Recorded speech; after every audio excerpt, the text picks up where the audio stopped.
3절, 4절 말씀에서는 인간의 연약함, 한계 이런 것들을 여호와 하나님 앞에 고백하는, 그래서 참 시인의 왜 이렇게 하나님 앞에 쓰임 받았을까 싶을 정도로 사람이 뭔데, 인생이 뭔데 알아주시고 생각하십니까?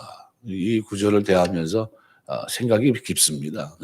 하나님이 나를 이렇게 생각해 주시는데 라는, 아무도 돌아보지 않을 때 나를 붙들어 주시는 그 하나님, 그 하나님만 생각하면 감사해요. 너무 감사하다. 이걸 근데 언제까지요?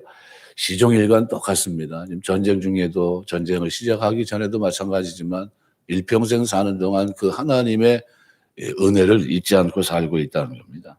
근데 5절에서 7절, 11절까지에서는 인간의 한계를 알고 있었던 시인이 이제 하나님 앞에 이제 기도를 합니다. 그러니까 대적과 대치하고 있는 상황인데 하나님을 향해서 주의 능력, 아주 역동적인 하나님의 움직임, 역사하심을 통해서 공의의 하나님 또는 구원의 하나님을 경험하고 그것을 실천할 것을 간구하는 그런 장면입니다. 그래서 오늘 내용들은 18편 말씀에 대부분 많은 내용들이 일치합니다. 주의 하늘이라는 것은 당신의 하늘이라는 뜻입니다. 그러니까 고대인들은 신적 존재로 숭배했던 광대한 하늘, 그것은 신으로 숭배했었거든요. 그런데 그 고대인들의 머릿속에 있었던 이 하늘조차도 하나님의 소유라는 겁니다. 그래서 이 주의 하늘이라고 써 있지만 이게 당신의 하늘이라는 겁니다. 그래서 샤메카라는 단어 썼어요. 당신의 하늘입니다. 그래서 또 이 오늘 5절에도 보면 주의 하늘을 드리우고, 뭐 굽히다 향하다 뭐 이런 뜻인데, 그래서 다르게 번역하면 당신은 당신의 하늘을 구부리소서. 그래서 여기 드리우고 여기 하트라는 단어가 쓰였는데 이게 동사가 두 가지 의미가 있습니다. 하나는 하늘에 대한 하나님의 창조 사역을 기술할 때도 쓰였고, 높은 곳에서 낮은 곳으로 내려올 때 그것을 묘사할 때도 이 단어를 씁니다.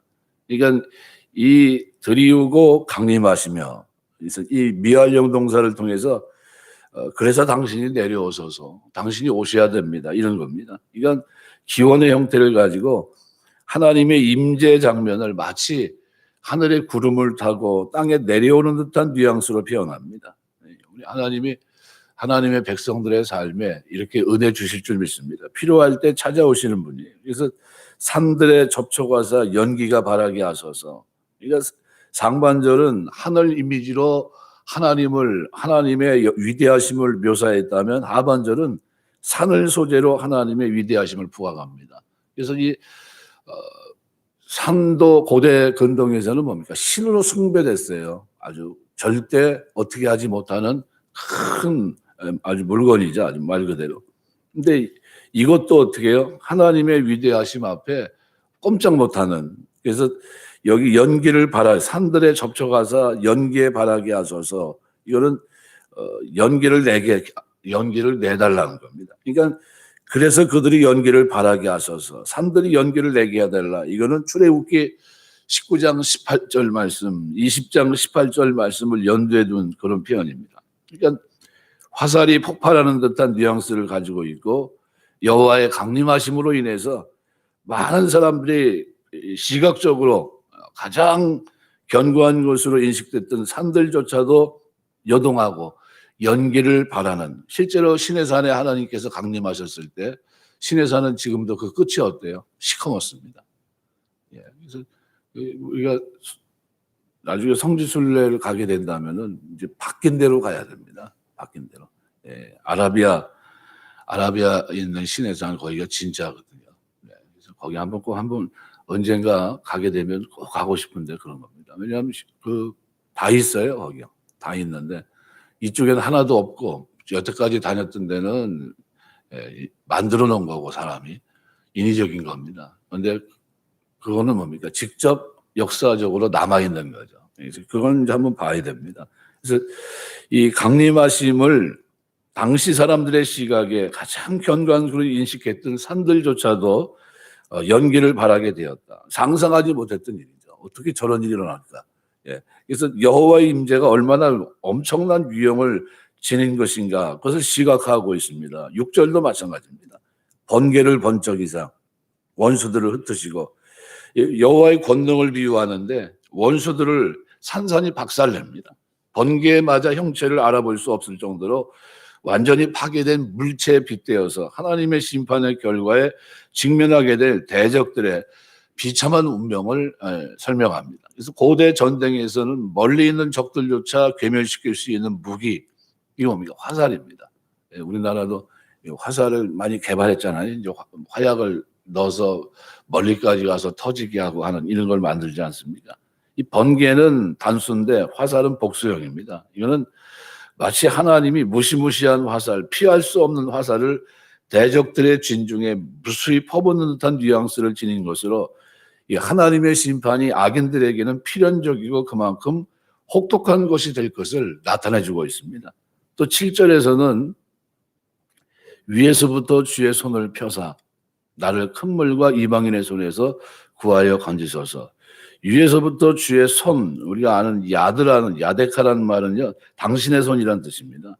그러니까 여호와께서 시인의 상황에 간섭해 달라는 거예요. 하나님이 좀 움직여 달라는 겁니다. 그래서 주의 손을 펴사라는 말은 이 주의 손, 권능의 손이 발휘되어서 대적들에게 영향을 미치는 걸 말합니다. 근데 어디서부터요? 위에서부터. 하늘 보좌, 높은 것, 절대 주권, 하나님의 통치를 형상화한 그런 표현입니다. 절대 주권을 가지신 거기서부터 주의 손을 펴사. 그래서 하나님의 주권의 행사는 대적들에 대해서는 심판과 파멸을, 그리고 당신의 백성들에게는 구원과 승리를 나타내주는 하나님의 역사입니다. 그래서 오늘 여기 위에서부터 주의 손을 펴사 나를 큰 물과 이방인의 손, 여기서 구원해 달라는 겁니다. 여기 큰 물은 많은 물을 말합니다. 지금 아람 암몬 연합군이 지금 전쟁하자고 좀 왔습니다. 대치 상황입니다. 그런데 자신이 처한 상황을 이 큰 물에 비유하고 있습니다. 이 물은 상징적으로 위험한 것을 가리키는데 복수형으로 쓰인 것은 시인의 힘으로는 통제할 수 없는 극한 문제, 상황, 역경에 처해 있다는 것을 나타내기 위해서입니다. 대적들, 이 원수 마귀들, 이로 인한 위험을 상징한 겁니다. 큰 물입니다. 우리가 살아가는 동안에도 많은 이런 어려움이 있는데, 근데 하나님 의지하고 기도하는 사람들, 가난한 마음 가지고 엎드린 사람들을 건져주시는 줄 믿습니다. 날마다 기도하는 거예요. 시험에 들지 말게, 악에 빠지지 말게 해달라고 기도하는 겁니다. 여기 이방인은 빼네 네카르라는 단어는 구별되지 않은 이방, 이런 두 가지 부정적 의미를 가지고 있는데, 여기는 하나님을 알지 못하는 자들, 구별되지 못한 이방 민족들로부터 여호와를 섬기는 자신을 보호해 달라는 겁니다. 본시 배경이 사무엘하 8장과 10장입니다. 그래서 이 당시의 배경이 아람 암몬 연합군과 더불어서 이제 전쟁을 해야 되는데, 그런데 거기에 또 누가 또 합세합니까? 블레셋, 에돔, 모압, 이런 조그만 민족들이, 별로 안 좋아했던 민족들이 또 합세를 합니다. 이게 누굽니까? 이방 민족이죠. 그러니까 아주 힘들죠. 보다 근본적으로는 하나님의 구원 역사에 대해서 반기를 드는 사단의 세력이지만, 여기서는 이방인은 뭡니까? 함축적으로만 얘기한다면은 블레셋, 모압, 에돔, 그리고 아람 암몬 연합군에 도움을 주는 그런 세력을 이방인이라고 표현하고 있습니다. 여기서 어떻게 해요? 건져달라는 거예요. 그래서 나를 건져달라. 그래서 우리가 오늘 본문 말씀을 쭉 대하면서 시인이 지금 뭐 하고 있냐면 전쟁 중에 있는 겁니다. 진행형입니다. 진행하고 있는데 뭐까지 하고 있어요? 기도하고 있는 겁니다. 전쟁 중에 있는데 이걸 규명하는 게 대단히 중요합니다. 왜냐하면요, 아브라함 링컨이 남북전쟁할 때 기도 시간이 있었어요. 기도 시간에는 아무도 만나지 않았습니다. 그때는 무조건 어디 회의고 뭐가 없습니다. 기도 시간은 뭡니까? 하나님과 회의하는 시간이라고 표현했어요. 이 기도로. 그래서 백악관을 기도실로 만들었다. 기도하는 사람으로. 메가더 장군이 우리나라 인천 상륙작전을 진행해서 이 나라 어떻게 보면 그래도 38선을 긋게 된 그런 결정적인 이유가 되긴 됐는데, 그분이 와가지고 전쟁 중에 누가 대통령이 찾아와도 기도 시간은 타협하지 않았어요. 딱 들어가면 기도하고 있었습니다. 이게 뭐냐면 전쟁 수행과 기도를 병행했다는 겁니다. 우리 예수 믿는 사람들이 이거를 조금 착각할 때가 있습니다. 이 다윗은 하나님을 하늘을 드리고 강림하시고 산들을 접촉해서 연기를 발하시고 번개를 번뜩이고 천둥을 발하시고 그 능하신 손으로 큰 물결과 이방인의 손에서 건져내시는 분으로 하나님을 알고 있어요. 그렇게 믿고 있고. 그런데 아주 신비로운 하나님의 이 경이로운 하나님을 묘사하고 있는 겁니다. 근데 인간이 미칠 수 없는 하늘에서 강림하셔서 높은 산 꼭대기에 접촉하시면 연기를 발하시고 번개와 천둥을 일으키시는 경이로운 모습, 경애의 대상 하나님 아닙니까? 그리고 이러한 하나님의 경이롭고 신비로운 모습으로도 다윗과 그가 섬기는 하나님을 대적하는 무리들은 무서워 떨고 흩어질 수밖에 없음을 말합니다. 그런데 이러한 하나님의 경이로운 섭리를 통해서 모든 대적을 흩으시고 파하시고 그 자신을 하나님의 손에서 건져달라고 기도하고 있는 거예요. 그러니까 지금 전쟁 중인데 지금 앞에 상황을 쭉 설명하는 겁니다. 하나님 지금 한 사람이 아닙니다. 이렇게 보니까요. 큰 물입니다. 이거는 여태까지는 어떻게 잔잔한 물이었는데 잔잔한 물이 뭡니까? 나라 하나하고 맨날 싸우고 막 이랬는데 이번에는 어떻게 해요? 다 모였습니다. 이거 다 모였습니다. 이건 뭐 하나도 버거운데 지금 어떻게 해요? 그 옆에서 그냥 힘이 안 될 것 같은 애들까지 다 와가지고 이제는 어떻게 해요? 합세했습니다. 큰 물입니다. 번개가 이게 지금 뭐야? 하나님이 도와줘야 되겠네. 이방인에 다 찾다는 다 쫓아왔다는 겁니다. 한번 가만히 생각해 보십시오. 평생 군인입니다. 다윗이 칼을 치고 칼을 차고 전쟁을 누볐던 용사입니다. 근데 본시를 지어서 하나님을 찬양하는 그 순간에도 지금은 전쟁 중입니다. 아람 암몬 연합군과 대치 중입니다. 근데 여기서 그가 칼을 들고 수많은 대적과 목숨을 건 혈전을 펼치면서도 그의 마음속에는 하나님께서 하나님 어떤 분입니까? 번개와 하늘의 화살을 발하셔서 저희를 파하시고 주의 손을 펴서 구원해 달라는 기도를 끊임없이 올렸다는 사실을 우리가 주목해야 됩니다. 바로 그거를 우리가 이해하셔야 돼요. 그러니까 자신이 대적과 맞서 싸우는 노력을 수행하는 동시에 하나님의 개입과 도움을 구하고 있다는 겁니다. 전쟁은 누구 손에 있어요? 하나님 손에 있으니까. 노력하지만 하나님, 그러면 끊임없이 하나님 앞에 기도하고 있는 겁니다. 이것은 자신도 노력하지만 하나님의 개입과 도움이 있을 때 모든 것을 완결지을 수 있고 온전한 결과물을 얻을 수 있다는 것을 알았기 때문이에요. 우리 종교개혁 기도는 루터가 하루에 3시간씩 기도했습니다. 뭐 그렇게 바쁘고 할 텐데 3시간씩 뭐하러 기도합니까? 그런데 그는 이렇게 얘기합니다. 3시간 기도하면 그날은 승리했지만 3시간 기도하지 못하면 그날은 실패했다. 이렇게 얘기했어요.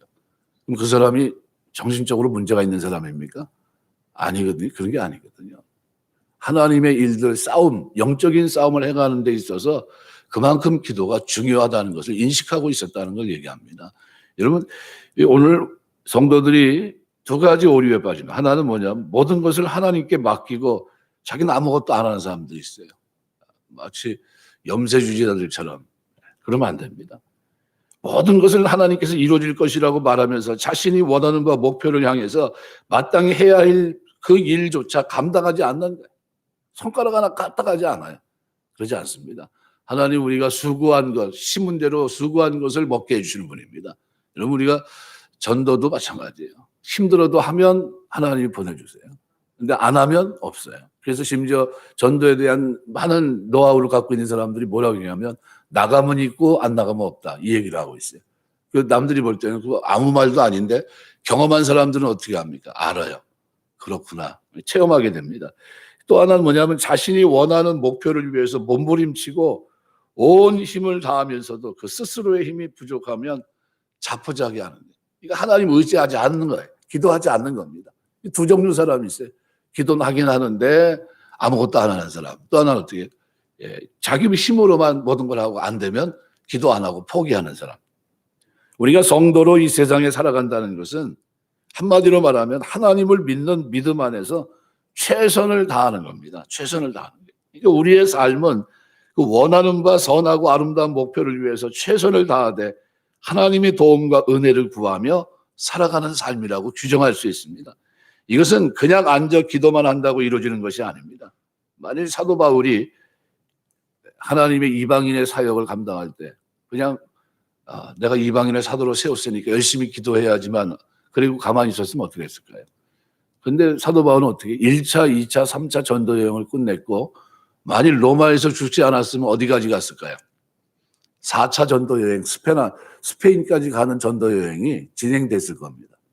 계속 뭐가 있어요? 프로그램이 있어요. 일하는 게 있고. 그리고 그 과정에서의 끊임없는 기도가 있어요. 끊임없는 기도. 그죠? 어떤 기도를 드립니까? 로마에 들어가기 위해서 그렇게 기도하잖아요. 근데 자기 방법이 아니라 누구의 하나님의 방법으로 어떤 방법, 완벽한 방법으로 가서 하나님께서 복음을 전하게 하시고 그 속에서 복음을 써내게 하시고 하나님 뜻 가운데 이렇게 하십니다. 이게 우리에게 필요한 겁니다. 반면에 오직 노력하고 실력을 쌓아 최선을 다한다고 모든 일이 다 이루어지는 것도 아니라는 거예요. 그 안에는 반드시 우리의 노력과 실력, 최선을 다하는 삶에는 하나님의 섭리와 도우심이 함께 해야 돼요. 얼마나 필요한지 모릅니다. 실력 갖췄다고 해서 인생이 풀립니까? 그것도 아니에요. 그죠? 똑똑하고 잘난 사람도 얼마나 많습니까? 그런데 안 풀리는 사람들 많아요. 근데 형편없는데 길이 풀리는 사람이 있고. 왜 풀립니까? 하나님 섭리예요. 우리가 하나님 앞에 기도하는 이유가 뭡니까? 풀어달라는 거예요. 지금 하나님 길을 열어주시고 형통하게 해달라는 겁니다. 우리 그 은혜가 있게 되시길 주의 이름으로 축원합니다. 좀 부족해도 하나님 앞에 살아가는 삶의 스타일, 믿음에 어떻게 사는지를 알고 가면 이게 살만한 겁니다. 다윗은 이 두 가지를 모두 생각하고 살아온 사람입니다. 세상에서 하나님이 기뻐하시는 바를 이루기 위해서 수고와 헌신을 아끼지 않았을 뿐만 아니라 자기의 부족함을 인식하고 하나님의 도우심과 인도하심을 끝없이 구하는 신앙을 겸비한 믿음의 사람이에요. 그래서 오늘 3절, 4절이 자기 한계를 한 겁니다. 이렇게 하나님 저를 아십니까? 제가 이렇게 약한 사람입니다. 하나님 도와주셔야 됩니다. 하면서 그 전쟁 중에도 목숨이 왔다 갔다 하는 그 중에도 그는 뭐 하고 있어요? 기도하고 있어요. 어떤 기도입니까? 이 기도가 구체적인 기도예요. 여러분 우리가 살아가면서 기도드릴 때 어떻게 해야 됩니까? 구체적으로 기도하시길 주의 이름으로 축원합니다. 구체적으로 하는 거예요. 그래서 스스로 최선을 다해 노력하는 것도 필요하지만 그에 앞서 우리의 참 보호자 되시고 인도자 되시고 우리의 모든 일을 성취하시는 오직 하나님 그 하나님을 인정하면서 그분의 도움을 간구하는 거예요. 이것이 오늘 3절 4절에 주께서 나를 돌아보시냐는 거예요. 사람이 무엇인가 하는데 주께서 그를 알아주시고 인생이 무엇이기에 그를 생각하시나이까. 기도할 때마다 들어주시고 기도할 때마다 인도하시고 기도할 때마다 구원해 주신 그 하나님을 경험한 거예요. 기도할 때마다 늘 낮아집니다. 잠언 16장 9절 보면 사람이 마음으로 자기 길을 계획할지라도 그 걸음을 인도하신 자는 여호와시니라. 예레미야 10장 23절 보면 여호와여 내가 알거니와 인생의 길이 자기에게 있지 아니하니 걸음을 지도함이 걷는 자에게 있지 아니함이니이다. 말씀 맺겠습니다. 오늘 다윗은 그런 기도의 사람이에요. 겸손하게 싸우며 최선을 다하지만 그러나 하나님의 은혜와 은총을 끊임없이 구하는 기도의 사람, 믿음의 사람, 부르짖는 사람이었습니다. 오늘 그 많은 훈련을 받았음에도 그래도 하나님 앞에 뭐하고 있어요? 기도하고 있어요. 이 성도는 살아가는 동안에 제일 잘해야 될 게 뭡니까? 기도 생활이에요. 그냥 틈만 있으면 기도해야 돼요. 틈만 있으면 엎드려 있고. 왜냐하면 그것이 하나님의 은혜와 은총을 받는 놀라운 길이기 때문입니다. 그 축복 속에서 오늘 우리가 살아가는 동안 많은 일들을 체험하고 누리며 살게 되시길 주의 이름으로 축원합니다. 하나님의 은혜가 넘치는 축복이 있게 되시길 주의 이름으로 축원합니다. 기도하겠습니다.